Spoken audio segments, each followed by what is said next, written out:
उत्तर प्रदेश में एक बार फिर चुनावी बिगुल बज चुका है। राज्य निर्वाचन आयोग ने आज प्रेस कॉन्फ्रेंस करते हुए नगरीय निकाय चुनाव और त्रिस्तरीय पंचायत चुनाव के दिनांकों की घोषणा कर दी है, जिसके साथ ही प्रदेश में आदर्श आचार संहिता लागू हो गई है। 11 फरवरी को नगरीय निकाय क्षेत्र के चुनाव एक चरण में हो जाएंगे, जिसके बाद 15 फरवरी को मतगणना होगी। 11 फरवरी को 10 नगर निगम, 39 नगर पालिका, 114 नगर पंचायत में चुनाव होना है। वहीं दूसरी ओर पंचायत चुनाव 3 चरणों में ईवीएम मशीन से संपन्न होगा, जिसमें 17, 20 और 23 फरवरी को 1,02,58 पदों समेत 433 जिला पंचायत सदस्यों के लिए चुनाव संपन्न कराए जाएंगे। वहीं 18, 21 और 23 फरवरी को पंचायत मतगणना होगी। ये कुछ और जो मैंने बताया कि वोटर से संबंधी जो सुविधाएं के बारे में जो निर्देश दिए गए हैं, सबसे पहला तो ये है कि वोटर को अपना आइडेंटिफिकेशन मतदान केंद्र में देना पड़ेगा, ताकि कोई फर्जी मतदान ना हो सके।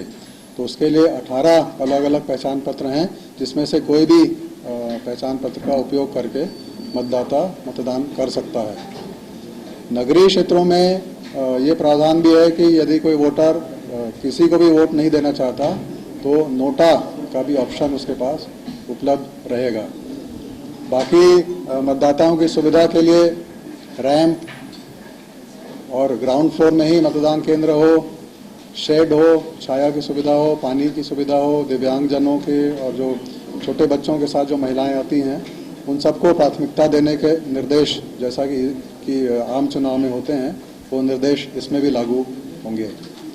और इलेक्शन से संबंधी जो भी हैंडबुक, मार्गदर्शिका और निर्देश समय समय पर जारी होते हैं, वो हमारे आयोग की वेबसाइट पर उपलब्ध कराई गई है। वोटर अधिक से अधिक लोग जागरूक रहें और अपना नाम इसमें मतदाता सूची में जोड़ें और अधिक से अधिक संख्या में फिर वो वोटिंग में भाग लें। इसके लिए आयोग के द्वारा पिछले कुछ महीनों से वोटर जागरूकता अभियान, जिसको जाबो नाम दिया गया था, तो वो चलाया गया है। और इसी का एक परिणाम है कि बड़ी संख्या में वोटर्स अपने नाम जो भी पात्र हैं उनको वे जोड़े गए हैं। तो ये कुछ प्रमुख बातें जो थी, मैंने सोचा कि इलेक्शन से संबंधी जानकारी में ये भी देना जरूरी है। और अब आखिर में जो सबसे महत्वपूर्ण इलेक्शन शेड्यूल, तो वो मैं आप लोगों को बताना चाहूँगा। आयोग के द्वारा जो निर्णय लिया गया है, नगरीय निकायों का चुनाव पूरे प्रदेश की जितनी भी नगरीय निकाय हैं, वो पूरा एक चरण में किया जाएगा। और जो ग्रामीण क्षेत्रों की निकाय हैं, उसको 3 चरणों में मतदान कराया जाएगा। और जो तिथियां निर्धारित की गई हैं, उसके अनुसार हमने जो बोर्ड के एग्ज़ाम जो मार्च में होंगे, उसके पहले इलेक्शन की पूरी प्रक्रिया समाप्त कर दी जाएगी। इस हिसाब से कार्यक्रम बनाया गया है। नेक्स्ट, व्यय सीमा का एक संक्षेप में उल्लेख। नगर निगम में 2011 की जो जनसंख्या है, उसके हिसाब से जो 5 लाख से अधिक आबादी वाली नगर निगम है, उसमें अधिकतम 25 लाख की सीमा है मेयर के लिए। और 3 लाख से 5 लाख की जो आबादी है, उसके लिए 20 लाख और 3 लाख से कम के लिए 15 लाख का एक्सपेंडिचर लिमिट है। नगर पालिका परिषद, तो उसमें 10 लाख और 8 लाख की सीमा निर्धारित है। और नगर पंचायत में 6 लाख की सीमा निर्धारित है। इलेक्शन एक्सपेंडिचर की मॉनिटरिंग के लिए हमने ऑब्जर्वर्स नियुक्त किए हैं। उसके अलावा ऑडिटर्स की नियुक्ति की गई है और निगरानी दल भी बनाया गया है। इसके अलावा इलेक्ट्रॉनिक मीडिया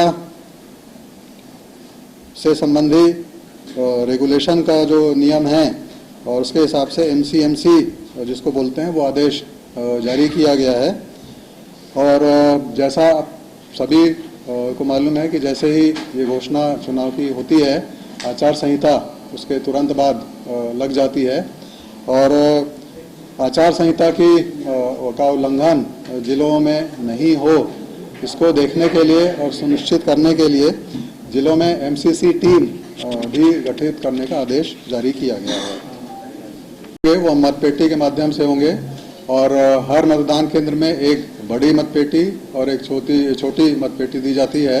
हमारे पास पर्याप्त संख्या में ये मतपेटियां उपलब्ध हैं।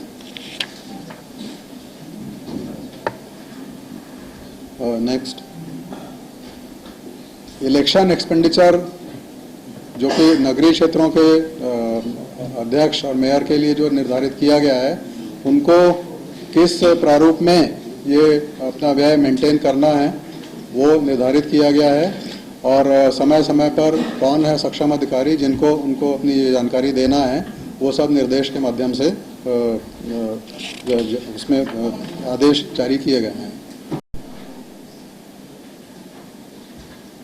ईवीएम के माध्यम से चुनाव करने का जो निर्णय लिया गया है, तो उसके अनुसार फिर हमने ईवीएम की व्यवस्था भी की है। छत्तीसगढ़ राज्य में पिछली बार 2014-15 के समय जो चुनाव हुए थे वो ईवीएम के माध्यम से हुए थे। तो उन मशीनों की जो ECIL कंपनी है, electronics corporation of India limited, उसके माध्यम से इन मशीनों की जांच कराई गई है। और इसके अलावा मध्य प्रदेश से भी कुछ ईवीएम बुलाए गए हैं। कुल मिलाकर हमारे पास 12,510 कंट्रोल यूनिट हैं और उसमें लगाने के लिए 22,651 बैलेट यूनिट हैं।